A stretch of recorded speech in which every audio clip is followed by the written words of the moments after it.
أعوذ بالله من الشيطان الرجيم. بسم الله الرحمن الرحيم. الحمد لله الذي أنزل على عبده الكتاب ولم يجعل له عوجا قيما لينذر بأسا شديدا من لدنه ويبشر المؤمنين الذين يعملون الصالحات أن لهم أجرا حسنا ماكثين فيه أبدا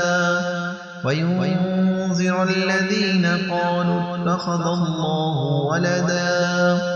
ما لهم به من علم ولا لآبائهم كبرت كلمة تخرج من أفواههم إن يقولون إلا كذبا فلعلك باخع نفسك على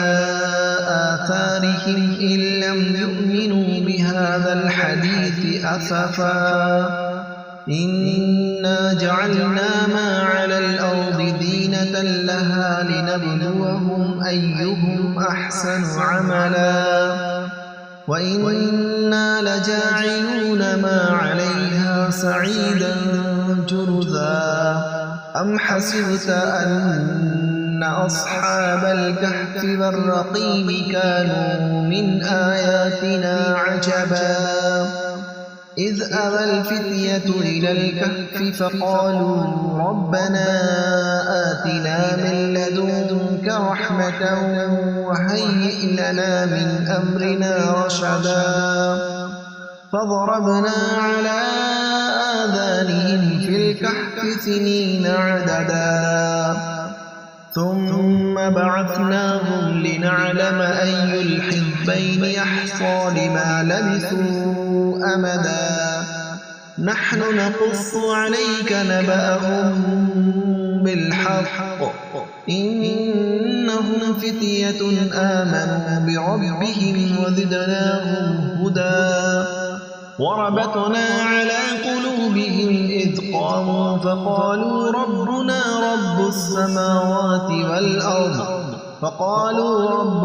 رب السماوات والأرض لن ندعو من دونه إلها لقد قلنا إذا شططا هؤلاء قومنا اتخذوا من دونه آلهة لولا يأتون عليهم بسلطان بين فمن أظلم ممن افترى على الله كذبا وإذ اعتزلتموهم وما يعبدون إلا الله فأووا إلى الكهف ينشر لكم ربكم من رحمته ويهيئ لكم من أمركم مرفقا وترى الشمس إذا طلعت تذابر عن كهفهم ذات اليمين وإذا غربت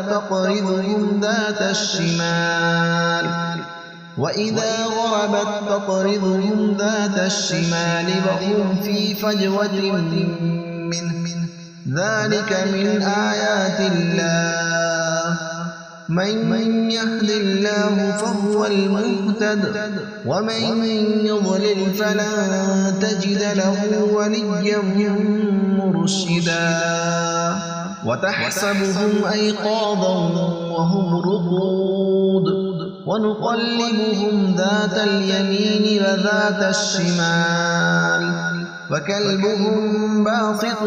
ذراعيه بالوصيد لئن اطلعت عليهم لوليت منهم فرارا ولملئت منهم رعبا وكذلك بعثناهم ليتساءلوا بينهم قال قائل منهم كم لبثتم قالوا لبثنا يوما أو بعض يوم قالوا ربكم أعلم بما لبثتم فابعثوا أحدكم بورقكم هذه إلى المدينة فلينظر أيها أزكى طعاما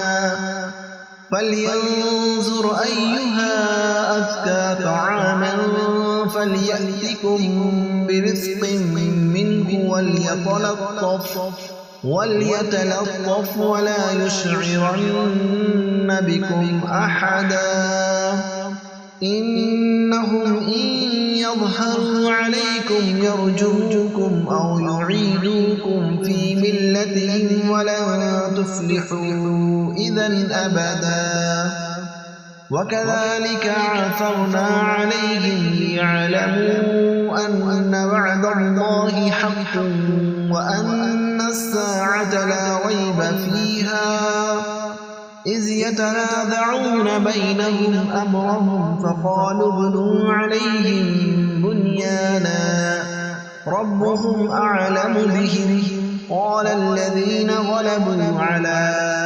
أمرهم لنتخذن عليهم مسجدا فيقولون ثلاثة رابعهم كلبهم ويقولون خمسة سادسهم كلبهم رجما بالغيب ويقولون سبعة وثامنهم كلبهم قل ربي أعلم بعدتهم ما يعلمهم إلا قليل فلا تمار فيهم إلا مراء ظاهرا ولا تستفت فيهم منهم أحدا ولا تقولن لشيء إني فاعل ذلك غدا إلا أن يشاء الله واذكر ربك إذا نسيت وقل عسى أن يهديني ربي لأقرب من هذا رشدا ولبثوا في كهفهم 300 سنين وازدادوا 9 قل الله أعلم بما لبثوا له غيب السماوات والأرض أبصر به وأسمع ما لهم من دونه من ولي ولا يشرك في حكمه أحدا واتل ما أوحي إليك من كتاب ربك لا مبدل لكلماته ولن تجد من دونه ملتحدا واصبر نفسك مع الذين يدعون ربهم بالغداة والعشي يريدون وجهه ولا تعد عيناك عنهم تريد زينة الحياة الدنيا ولا تطع من أغفلنا قلبه عن ذكرنا واتبع هواه وكان أمره فرطا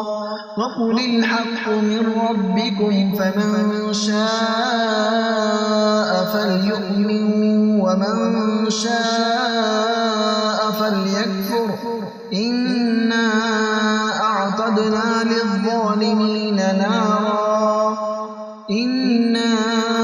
أعتدنا للظالمين نارا أحاط بهم سرادقها وإن يستغيثوا يغاثوا بماء كالمهل يشوي الوجوه بئس الشراب وساءت مرتفقا إن الذين آمنوا وعملوا الصالحات إنا لا نضيع أجر من أحسن عملا أولئك لهم جنات عدن تجري من تحتهم الأنهار يحلون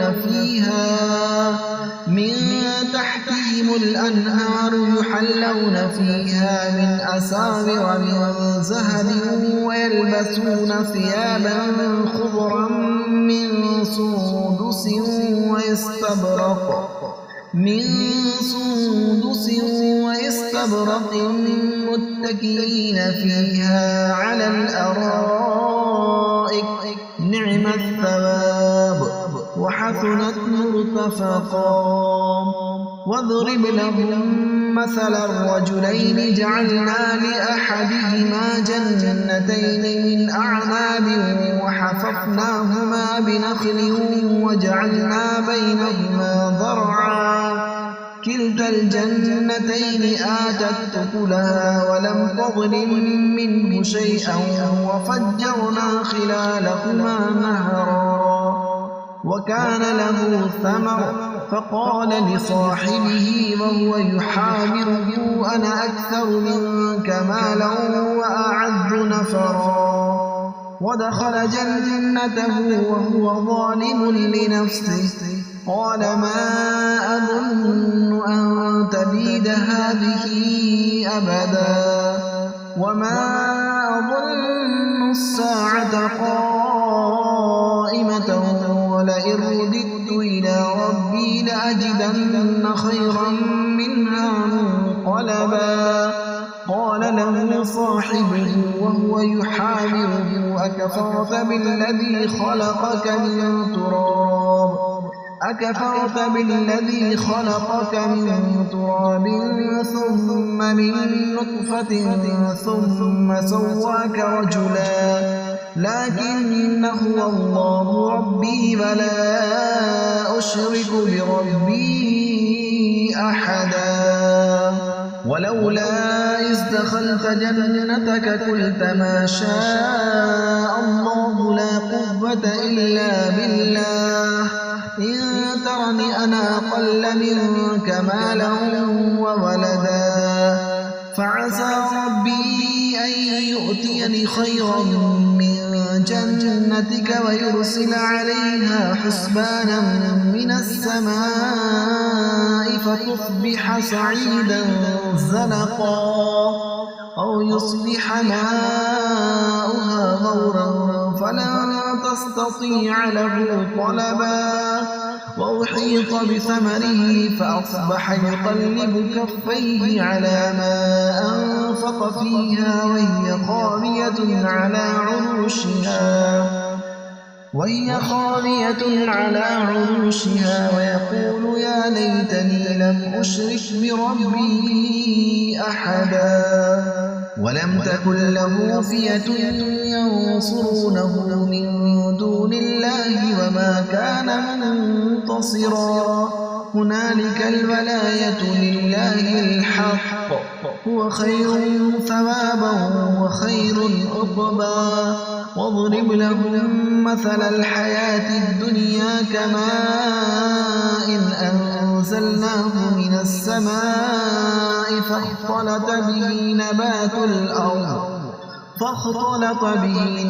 الأرض فأصبح حشيما تذروه الرياح وكان الله على كل شيء مقتدرا المال والبنون زينة الحياة الدنيا والباقيات الصالحات خير عند ربك ثوابا وخير أملا ويوم نسير الجبال وترى الأرض بارزة وحشرناهم فلم نغادر منهم أحدا عرضوا على ربك صفا لقد جئتمونا كما خلقناكم أول مرة بل زعمتم أن لن نجعل لكم موعدا ووضع الكتاب فترى المجرمين مشفقين مما فيه ويقولون يا ويلتنا ما لهذا الكتاب لا يغادر صغيرة ولا كبيرة إلا أحصاها ووجدوا ما عملوا حاضرا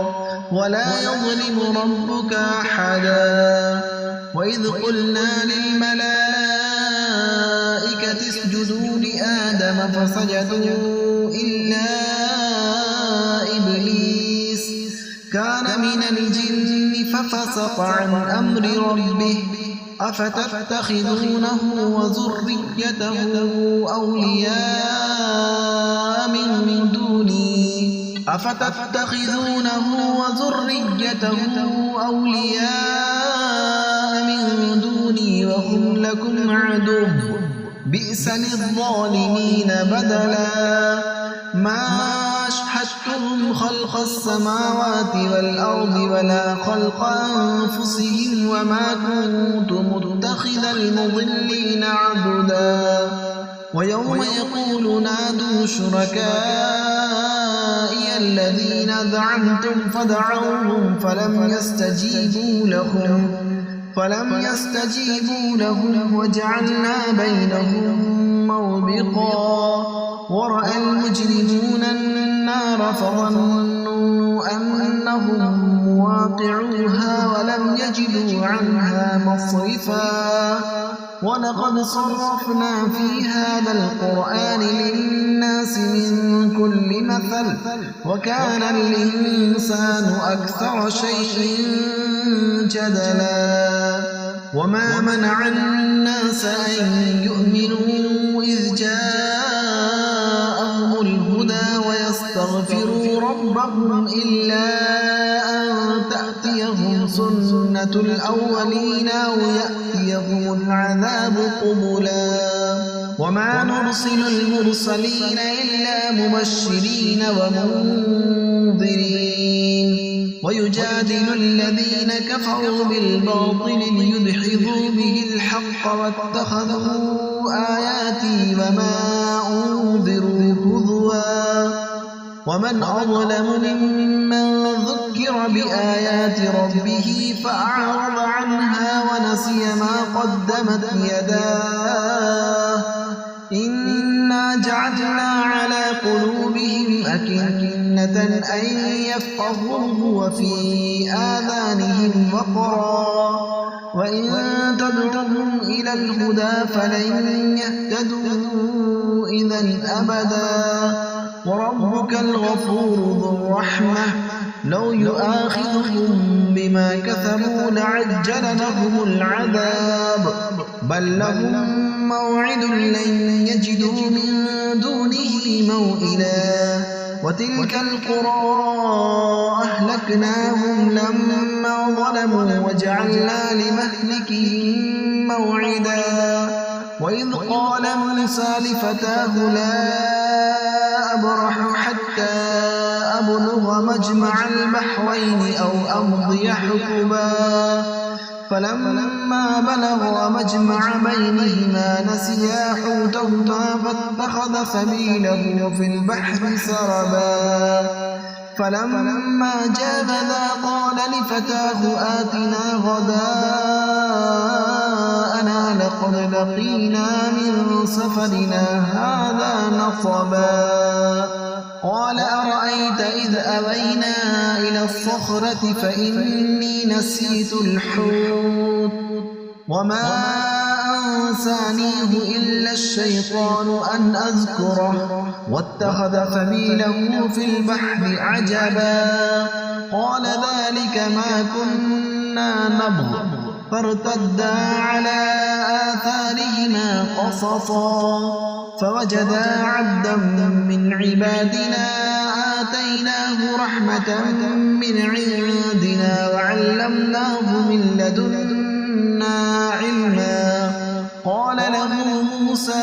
هل أتبعك على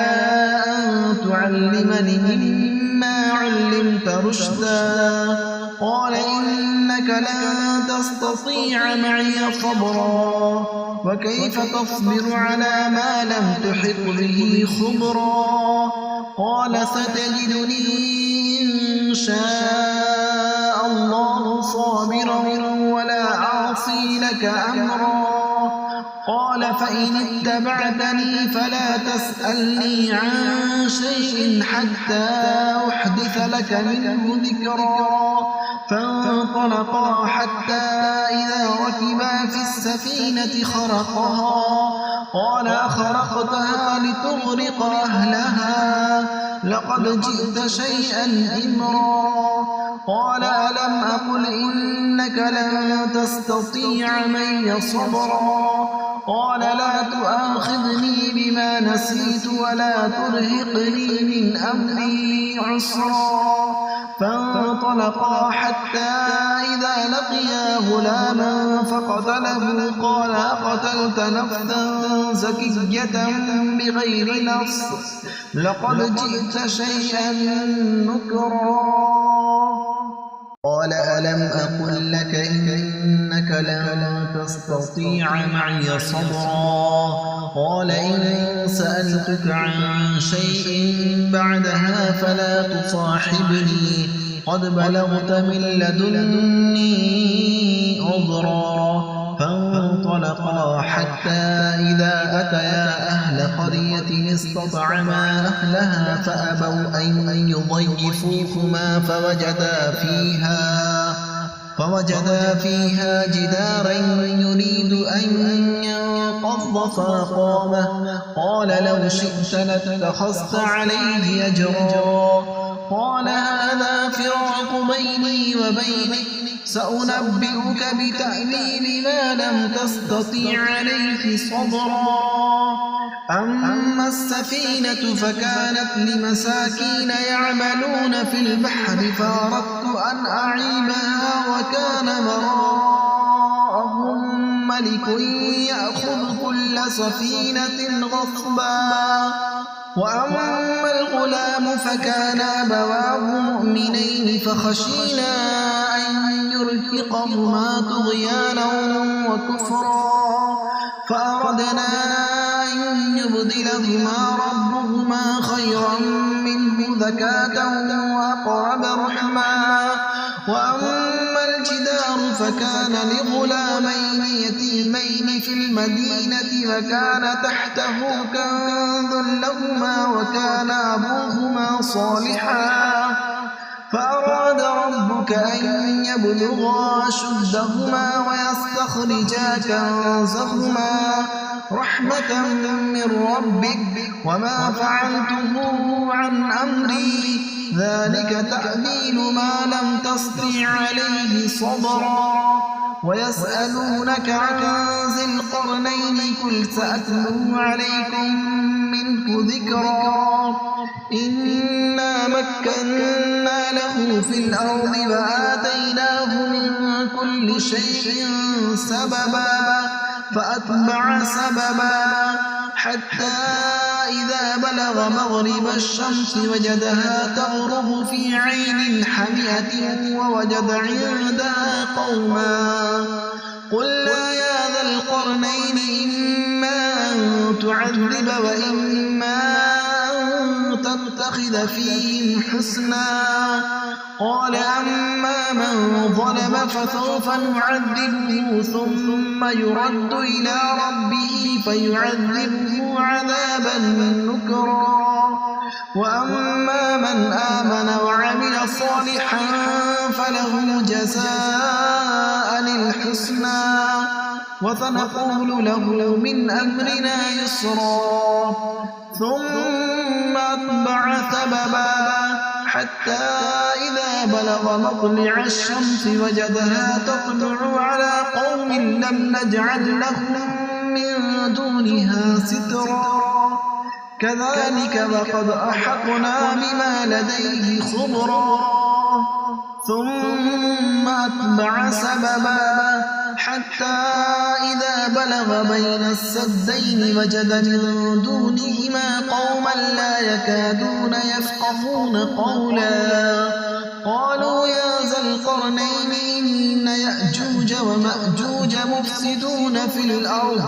إن يأجوج ومأجوج مفسدون في الأرض فهل نجعل لك خرجا على أن تجعل بيننا وبينهم سدا قال ما مكنني فيه ربي خير فاعينوني بقوة أجعل بينكم وبينهم ردما آتوني زبر الحديد حتى إذا ثابا بين الصدفين قال انفخوا حتى إذا جعله نارا قال آتوني أفرغ عليه قطرا فما استطاعوا أن يظهروه وما استطاعوا له نقبا قال هذا رحمة من ربي فإذا جاء وعد ربي جعله دكا وكان وعد ربي حقا وتركنا بعضهم يومئذ يموج في بعض ونفخ في الصور فجمعناهم جمعا وعرضنا جهنم يومئذ للكافرين عرضا الذين كانت أعينهم في غطاء عن ذكري وكانوا لا يستطيعون سمعا أفحسب الذين كفروا أن يتخذوا عبادي من دوني أولياء إنا أعتدنا جهنم للكافرين نزلا قل هل ننبئكم بالأخسرين أعمالا الذين ضل سعيهم في الحياة الدنيا وهم يحسبون أنهم يحسنون صنعا أولئك الذين كفروا بآيات ربهم